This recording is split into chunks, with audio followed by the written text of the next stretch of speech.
Many political parties had their dreams of steering the affairs of the country dashed when they failed to fulfill the requirements spelled out by the Electoral Commission by the close of filing of nomination. Some political parties did not even complete filling the forms, while others simply did not turn up at the EC offices at all. So Kwakutre has more.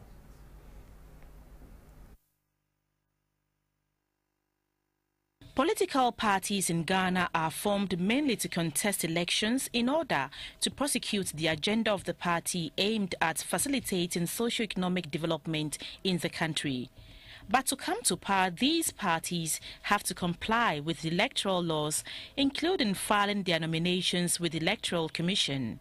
However, making it onto the EC's final list seems to be a Herculean task for some parties. The reasons vary, from inability to pay filing fees to not being able to meet set rules and regulations of the country's electoral body, among others.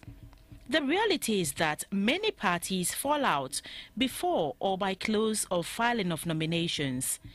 Before the opening of nominations for this year's elections, the EC had issued certificates of registration to 23 political parties. 18 parties out of the number, however, picked nomination forms. But by close of filing of nomination, only 8 candidates made it through. At the reach offices of the EC, it was all joy for the parties that sailed through.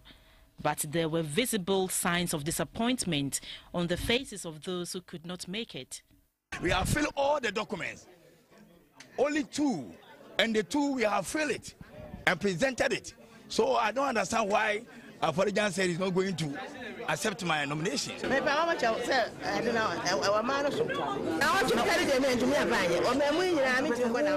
But one may ask, why does the Electoral Commission continue to register new political parties even when many of the already registered parties do not fulfill the requirements of the EC by close of filing of nomination?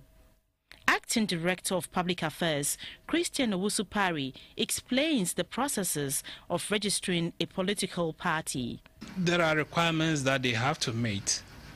First of all, they have to give us their constitution, the rules and regulations, even their party symbols, the names of the founding members, their national and regional offices, and the fact that they must have founding members from at least 2/3 of the districts in the country.